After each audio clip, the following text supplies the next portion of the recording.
and we begin by inviting our first honoree to the stage. She is an Emmy-nominated individual. Yes, clap, this is good. Build it up, build it up. Who has starred in various films and the talk show The View.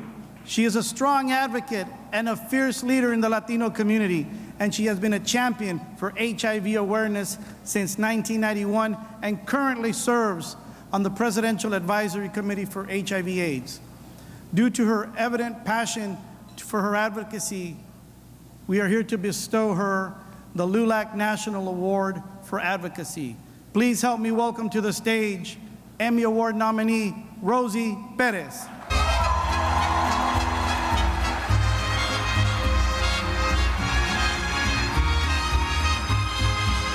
Quisiera abrir lentamente mis venas, mi sangre toda, verterla a tus pies, para poderte demostrar que más no puedo amar, y entonces morir después.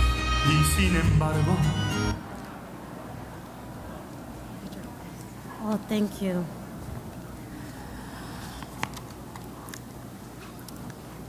Whew. I am so happy that you guys are quiet right now. I was so afraid I had to compete with all the noise. And so I really appreciate you guys just taking time to listen to me tonight. Good evening. I would first like to thank LULAC. I love you too.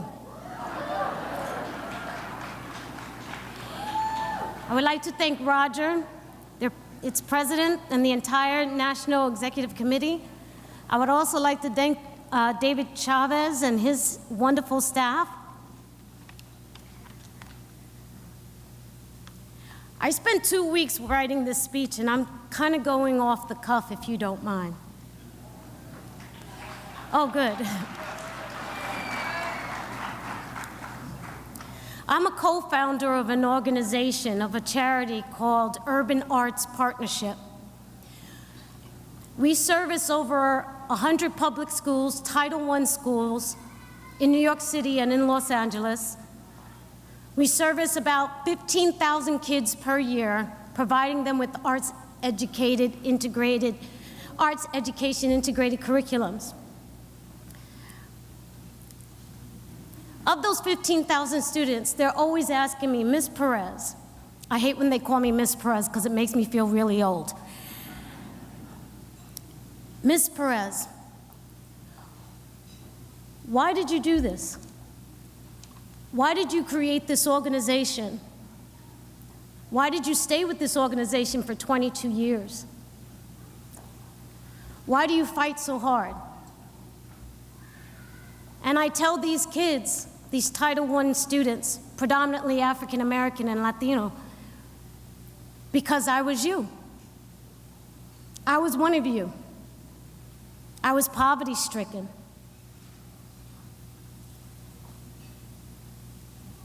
But I tell the students, it's not just important to know why, it's also important to know when. When did I decide to give back? When did I decide to start fighting? When did I decide to see the red carpet as a great opportunity, as a platform for the Latino voice here in America? Some of you know me personally. Other of you have seen me on that talk show that I once was on. We won't go there, but I want to say gracias, mi gente, you had my back.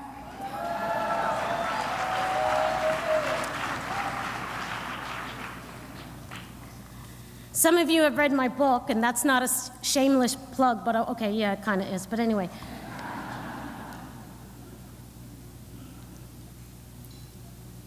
But for those of you who do not know, I grew up in the foster care system. I was once a ward of the state. My mother suffered from mental illness, and for some unknown reason, she plucked me from my aunt's arms, who was raising me at the time at 4 years old, and brought me to St. Joseph's Catholic Home for Children. It was a home for abandoned, displaced, orphan, or emotionally disturbed children. I walked in those doors and I instantly became property of the Catholic Church and a ward of New York State.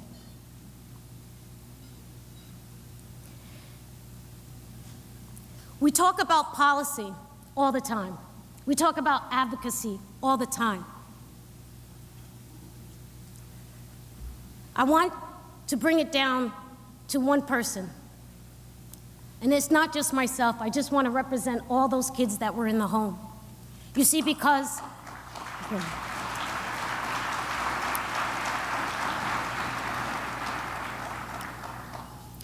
policy had affected our lives every single day.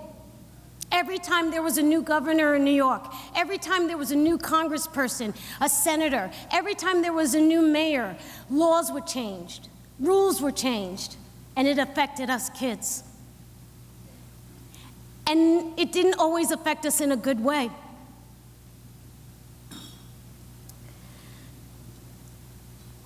My father and aunt fought hard to get me out of the home. That's what we called it, the home.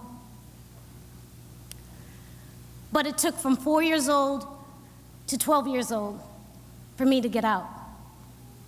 On the weekends, I spent all of my time in Brooklyn. Brooklyn, what's up?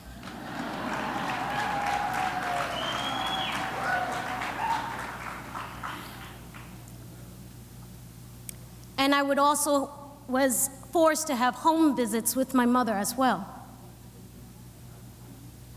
In my mother's home, I saw things that a child should not see. I saw a level of debauchery that was shameful. At 8 years old, I understood what a drug addict was, an alcoholic. I knew what were the signs to look for if an adult was acting in such a way.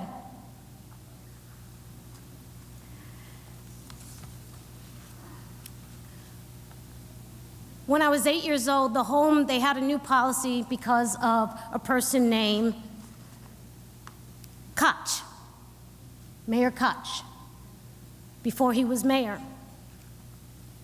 There was a new system that was being implemented, and it was called the group home system. It was an extension of the child welfare system. It was an extension of the foster care system. I was chosen amongst 8 girls. To be qualified for the group home, you had to be either academically advanced or showcase the ability to be integrated into the outside world. That's what they called it. So we were going to go to outside school, not just the Catholic school. The home was upstate New York, in Wappingers Falls, New York, right below Poughkeepsie. And being an outside school hurt like hell. I was always looked at, I was always pointed to, I was always treated subpar, less than, not only because I was Puerto Rican in a predominantly white neighborhood, but because I was an unwanted child, because I was a child of the system. And it left me very angry and very confused as a child. And I did not know how to articulate the pain and fear that was inside of me. The way I would express that pain and fear was I would punch you in the face if you pissed me off.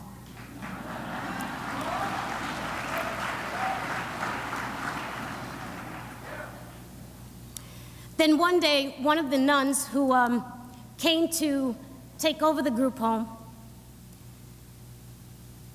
she was going to leave, and she had affected my life so greatly. I never thought another person could affect my life as much as my father, God rest his soul, and my aunt, Diana, God rest her soul, would. But this woman did. And I remember she decided to leave the group home because she decided to leave the convent. And she sat me down one day and she grabbed my arm and she said, "Rose, get out. Put your head down, study hard, and understand this one thing. Education is your key, and without that, you will lose."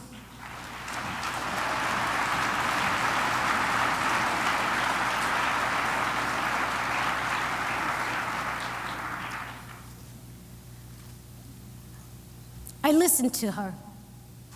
It was kind of easy because even though I was an angry, at times belligerent child,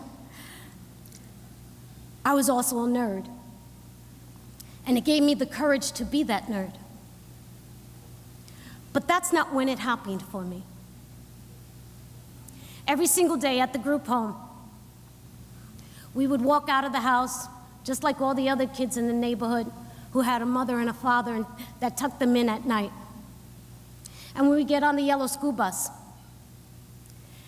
they had this new school bus driver. Unfortunately, he was Latino, and I'll tell you why I say unfortunately. I knew immediately he was a drunk. He had the alcohol on his on his breath. And when he saw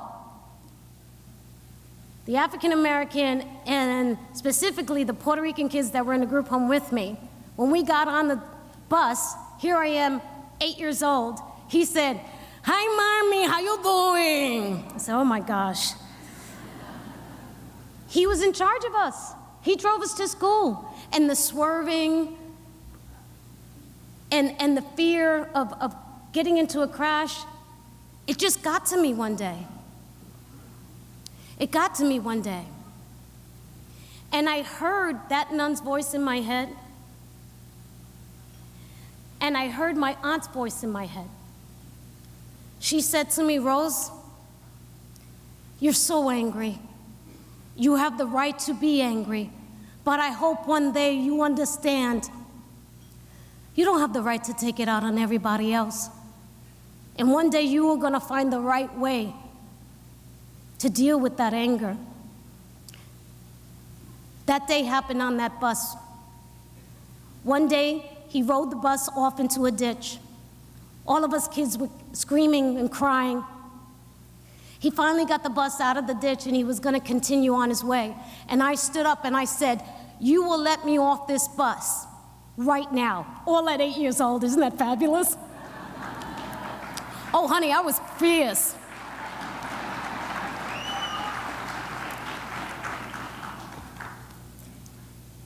And he told me to go, oh, thank you, honey. And he told me to go sit down. And I said, "I will not sit down. I will not sit down. You will let me off this bus or I am going to report you and you will lose your job." And I remember some of the girls in the group home told me to be quiet. Don't do that. You don't want this man to lose his job. And I said, yes, I do. I want him to lose this job and I want him to let me off this bus right now. Then the white kids who used to ridicule me, make fun of me, not invite me to their sleepovers, laugh at the holes in my shoes, they started to stand up. And this one girl looked at me and she said, "Rosie, can I go with you?"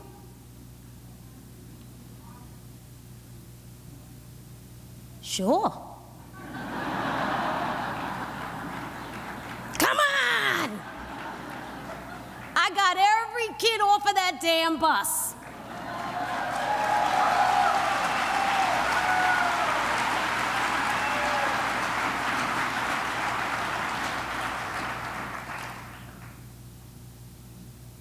And I remember when we were waiting, because one of the kids went back to their home to call the school, and their parent came to try to pick, all their other parents came to pick us up to take us to school.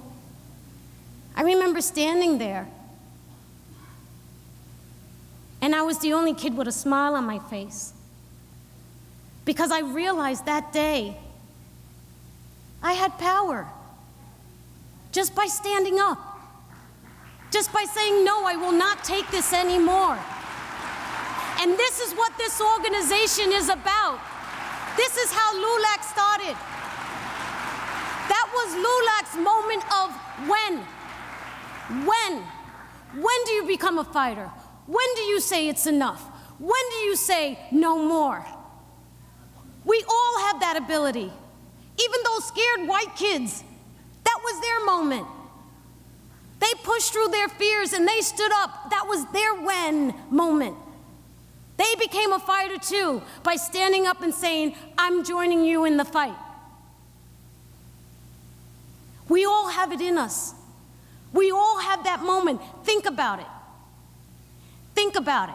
We all have that moment when we feel that conviction in our heart, when we see we see injustice and we know it's wrong and we want to charge up the hill, but the fear takes hold of us. But not you people. Each and every one of you in this room are here because you pushed through your fears and you stepped into your greatness and you charged up the hill and said no more.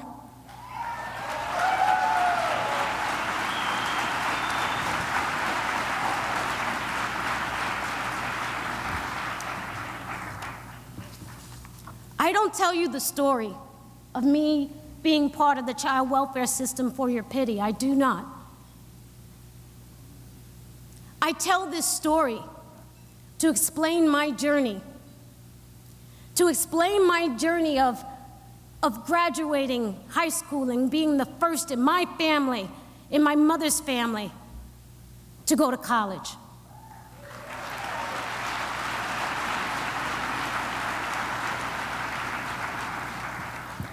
I tell you that story to explain my journey from shaking my tail ass at the AIDS dance-a-thon, fighting for the cause of AIDS, and then being sworn in at the White House for the Presidential Advisory Council on HIV and AIDS.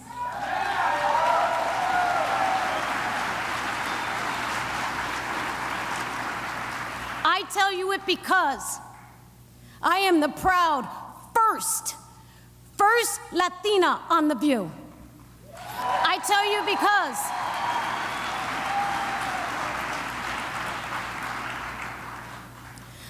you because yes, I did co-found that charity.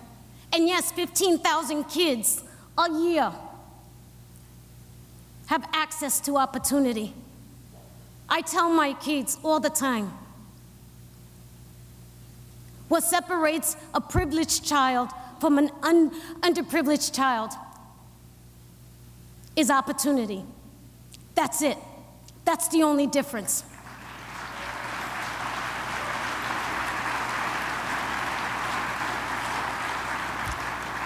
You give that child an opportunity and they will rise to the occasion. I am proof. Those kids in my charity are proof. Those kids in the home are proof. Those kids in foster care are proof. Those kids, that little girl who came up here is proof.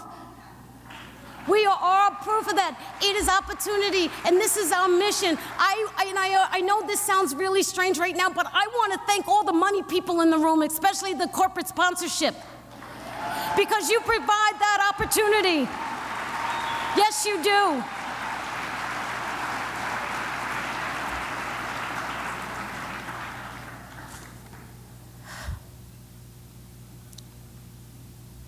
I'm going to the DNC.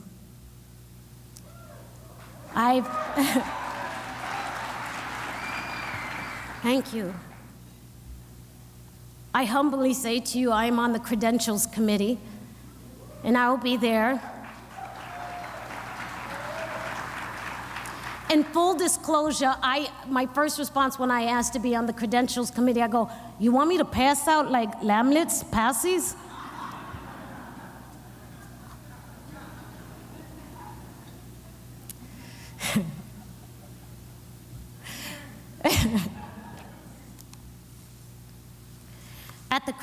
At the DNC, I will be there for the fight. And I know that it's a scary time right now. There is a lot of hate in the world. But I never give up hope. what I endured in the home is nothing compared to the idiotic hate and comments that Donald Trump is spewing.